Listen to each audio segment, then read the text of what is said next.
Marta Liliana Arciniegas, a quien invito a que nos pueda acompañar. Ella nos va a presentar la conferencia titulada Proyecto Modernidad y Tendencias Discursivas sobre Interculturalidad. La doctora Arciniegas es de formación educadora especial, posee un magíster en intervención en dificultades de aprendizaje, también es diplomada en cooperación al desarrollo, es especialista en docencia universitaria y doctora en humanidades y artes con mención en ciencias de la educación. También colaboró en la Universidad Nacional del Ecuador, UNAE, y actualmente se desempeña como académica de la Facultad de Educación de la Universidad de la SUAY en Ecuador.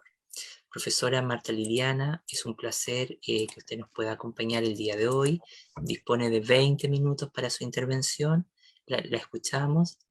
muy atentamente. Adelante. Muchas gracias, Aldo, y muchas gracias a este tercer seminario latinoamericano de estudios interculturales organizado por la Sociedad Latinoamericana de Estudios Interculturales, la Universidad Autónoma de Baja California y CELEI. Precisamente uno de los objetivos que se planteó para esta mesa ha sido el que podamos generar reflexiones en torno a esta relación que existe entre la decolonialidad o descolonialidad y la interculturalidad. De ahí la necesidad de este espacio en el que les voy a plantear cómo este proyecto de modernidad, que de alguna forma todos somos parte sin probablemente haber reflexionado sobre el mismo, ha generado una serie de tendencias discursivas sobre la interculturalidad que también ha ido propiciando unas relaciones y ha ido naturalizando una serie de situaciones que es importante que en estos espacios puedan ser abordados y analizados. Bien, entonces, para entender la articulación que existe entre la descolonialidad y la interculturalidad, me parece que es sumamente necesario que podamos analizar algunas categorías que están implícitas. Por un lado, aspectos históricos y por otro, relaciones de poder y asimetrías que hacen necesario asumir una postura crítica en función a la cultura y a la colonialidad. En este sentido y en relación con la historia, Sterman, por ejemplo, plantea que se pueden distinguir tres ideales con los que se maneja la alteridad desde una perspectiva multicultural o monocultural y hegemónica. Estos tres ideales son la negación, la asimilación y la incorporación, que viene de alguna forma convirtiéndose en sinónimo de la inclusión. En este primer caso, en el caso de la negación, este encuentro que se hace en Occidente ha sido a través de una deshumanización del otro, situación que no solo se presenta con el grupo de pueblos y nacionalidades, por ejemplo, en el caso del Ecuador, sino también con otros grupos como las mujeres, los niños, las personas con discapacidad, con quienes el reconocimiento de su humanidad es un logro que se considera bastante reciente. De hecho, la negación de la humanidad del otro, que ha sido considerado salvaje, pagano, indio, negro, ha pasado por la humillación cultural, también por una humillación sexual, religiosa, y se ha planteado que podrían llegar a ser civilizados o se les reconoce como humanos siempre y cuando pasen por este proceso de asimilación forzada, por este imperialismo económico, educativo, religioso, cultural, que hace que este otro se convierta en humano en la medida en la que se asemeja a ciertos estándares que están establecidos en la sociedad. Por lo tanto,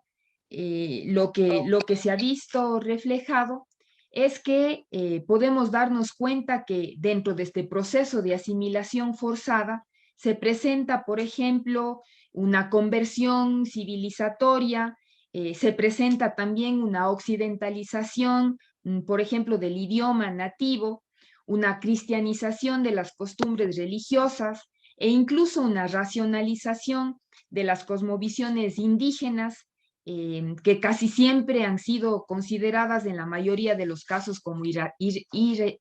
irrelacionales. Este ideal occidental del humano, que como les decía está bastante presente en la sociedad, domina los esquemas mentales, pero también las prácticas cotidianas, lo que ha hecho que se plantee la incorporación de los pueblos indígenas, de los sectores empobrecidos, de los marginales en este proyecto de modernidad,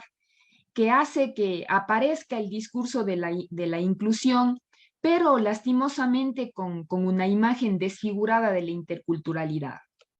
¿Por qué digo que hay una imagen desfigurada? Porque lamentablemente esta interculturalidad se la ha construido desde la dominación y con una actitud patriarcal y asistencialista,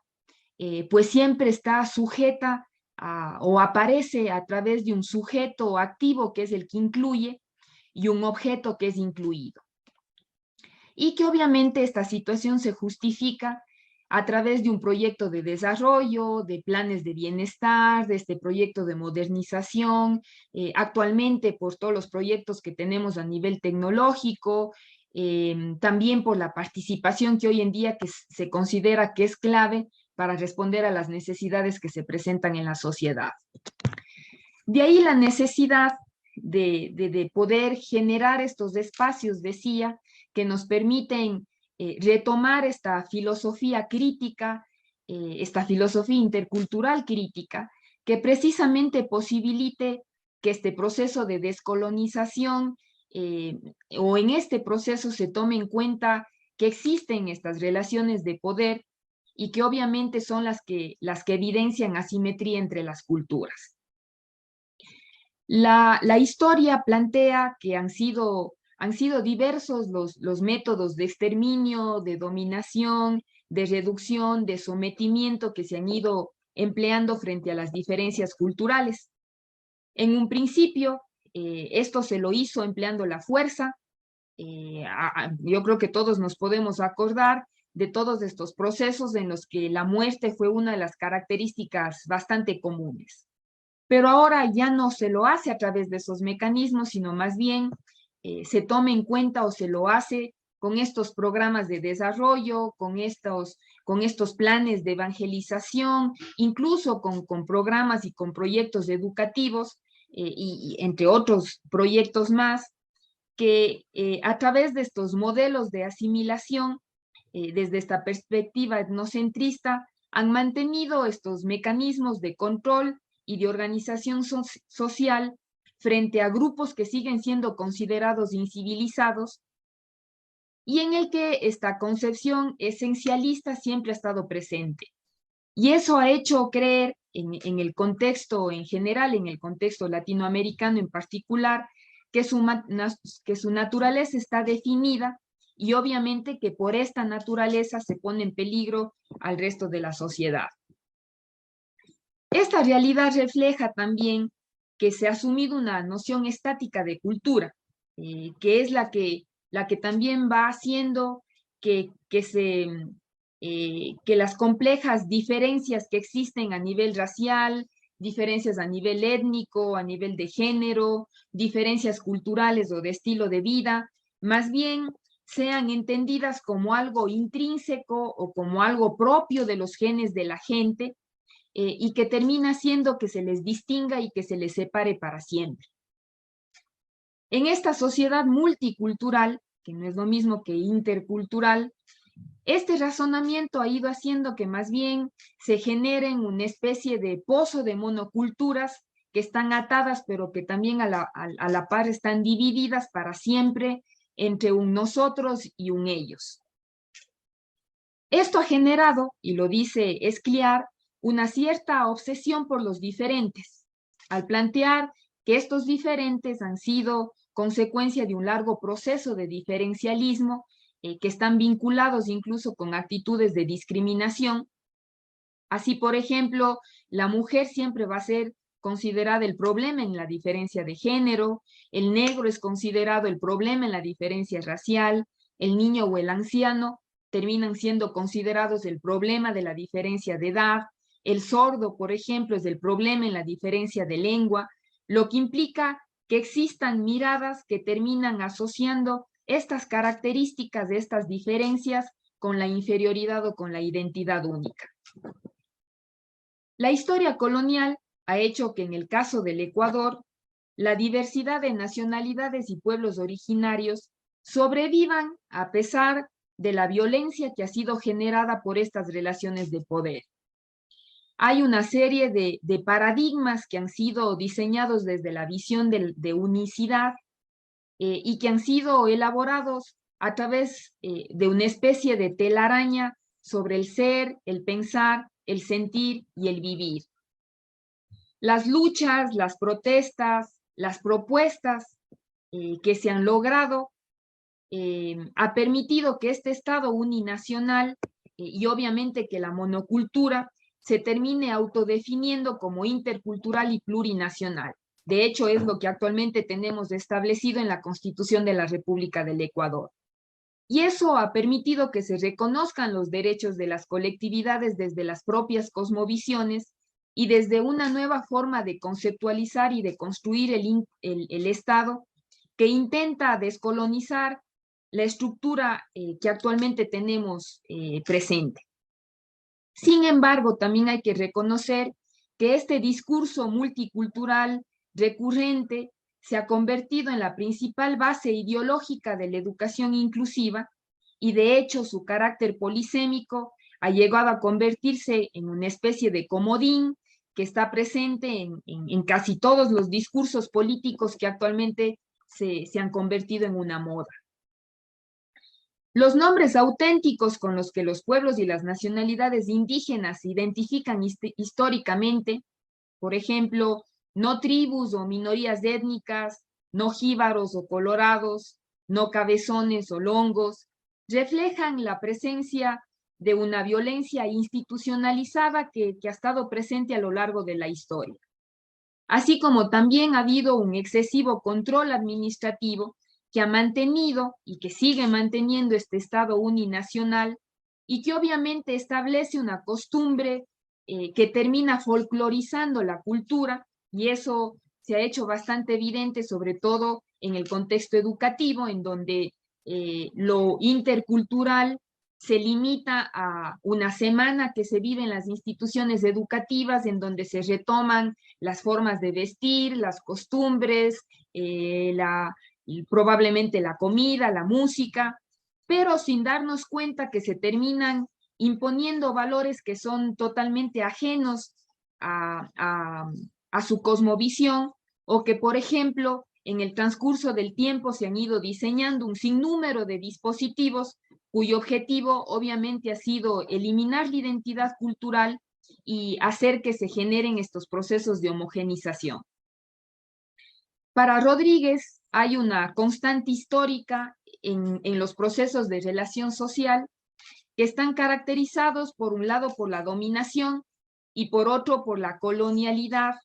en estas formas que tenemos de conocer al otro. En el caso de los pueblos y nacionalidades indígenas ha sido a través de la coacción, a través de la imposición de nuevas lógicas de vida y también a través de una consolidación de un imaginario que hace que a estas personas se les considere inferiores y que también, por ejemplo, si es que hacemos un análisis de lo que ha pasado en la historia, el genocidio que se presentó en las primeras décadas de la colonización no precisamente fue causado por la violencia de la conquista, ni como dice en algunos libros de la historia, por las enfermedades que los conquistadores portaban, sino más bien fue por haber sido forzados a trabajar hasta morir, lo que hizo que dentro de estas nuevas identidades se impusiera esta categoría racial que sirvió para justificar la servidumbre y la esclavitud, como lo plantea Quijano. En consecuencia, frente a toda esta situación, es más que evidente que necesitamos maneras alternativas de pensamiento que permitan transformar los objetos imposibles en posibles, los ausentes en presentes, y para ello es importante que se haga un análisis y una reflexión profunda sobre la racionalidad monocultural, la misma que según Boaventura de Sousa se presenta de varias maneras. La primera y la más poderosa, sin duda, deriva del saber que se encuentra en la ciencia moderna, en la academia hoy en día, y que se viene considerando como la única verdad. La segunda establece que la historia tiene un sentido lineal y una dirección única. La tercera se relaciona con la clasificación social, que es la que ha ido naturalizando las jerarquías entre personas inferiores y superiores. La cuarta es la que señala que a nivel social la globalización se enfrenta a la no existencia de lo particular y lo local. Y por último, la quinta se centra en esta postura productivista. En consecuencia, es imprescindible analizar que la diversidad del mundo es infinita y que incluye modos muy distintos de ser, de pensar, de sentir, de concebir el tiempo, la relación entre los seres humanos y entre no humanos, de mirar el pasado, pero también de ser partícipes de un futuro en el que se necesita organizar la vida de otra manera, de una manera colectiva, pero también en la que, por ejemplo, estos nuevos procesos de producción, de valoración de conocimiento, de relaciones, necesitan replantearse para que se puedan ir terminando, para que se pueda terminar con estas injustas desigualdades y discriminaciones. Comprender las diferencias culturales o sociales es muy importante. Para Aguilar, por ejemplo, se requiere de un proyecto que empiece a priorizar estas diferentes formas de construir conocimiento desde lo local y con propuestas filosóficas que acompañen la transformación social. El encuentro con el otro y consigo mismo ya no puede ser planteado de la manera como acabo de definir. Ya no puede estar establecida esta relación con el otro a través de un plan en el que se incluyen varios modelos de atención. Ya no pueden establecerse estos sistemas especiales que asimilan e integran a los individuos por su condición de pobreza, por su diferencia, por su condición, y que terminan haciendo que sean disciplinados a través de este paradigma genético o esencialista, como es el caso, por ejemplo, en el Ecuador, de una educación que está diseñada específicamente para los pueblos y nacionalidades, de otra educación que esté establecida para las personas con discapacidad, como es el caso de la educación especial, de otro tipo de educación que es la que está establecida para los mestizos. Por lo tanto, esta implementación de enfoques que han venido generándose en el transcurso del tiempo y que de hecho han sido asumidos por la política, estos enfoques asimilacionistas, segregacionistas, esta manera de entender el dualismo o la biculturalidad que existen en las personas que terminan compensando sus situaciones de vida o sus condiciones, o que termina confundiendo lo multicultural con lo intercultural o lo intercultural con lo inclusivo. De hecho, desde este posicionamiento y desde este paradigma, la educación inclusiva tiene una fuerte relación con la educación intercultural, precisamente por esta necesidad de poder responder o poder construir formas distintas de relacionalidad y de respeto a las diferencias que están presentes en todas las personas. También es necesario que esta forma de entender las diferencias como un problema empiece a modificarse para que dejemos de ver las carencias, los déficits, probablemente la pobreza, como una forma de compensar a través de capitales culturales, de adecuaciones curriculares, de adaptaciones o de programas específicos, que lo único que han venido haciendo es segregar y siendo este fin último el de homogenizar a la población diversa. Esta naturalización que se viene haciendo de las jerarquías, como lo plantea Gentili, genera invisibilidad y por lo tanto unas nuevas formas de segregar incluyendo que empiezan a atribuir un estatus de especial a estas poblaciones, a estas personas, precisamente por esta condición inferiorizada que se viene planteando para los llamados grupos minoritarios. Profesora Es Marta, evidente, disculpa que gracias, la sí, interrumpa, le quedan 2 minutos. muchas gracias, voy concluyendo. Es evidente que si se generan reducciones que se focalizan sobre el lenguaje, sobre la religión o sobre estas elaboraciones materiales complejas, obviamente se da paso a ciertas estructuras jerárquicas de rasgos y de valores y por lo tanto dejan de considerarse las diferencias como constructos dinámicos para convertirse en características estáticas, físicas, adquiridas, o que incluso se viene pensando que son inherentes a ciertos grupos y a ciertos individuos, lo cual hace que se legitime y se reproduzca de forma desigual el reparto de poder, pero también los recursos que deberían propiciarse para todas las personas. Por lo tanto, ¿hay relación entre descolonialidad e interculturalidad? Sí, porque la descolonización plantea el desafío de desvincularse de este logos occidental con el cual se ha venido generando conocimientos que tergiversan la realidad.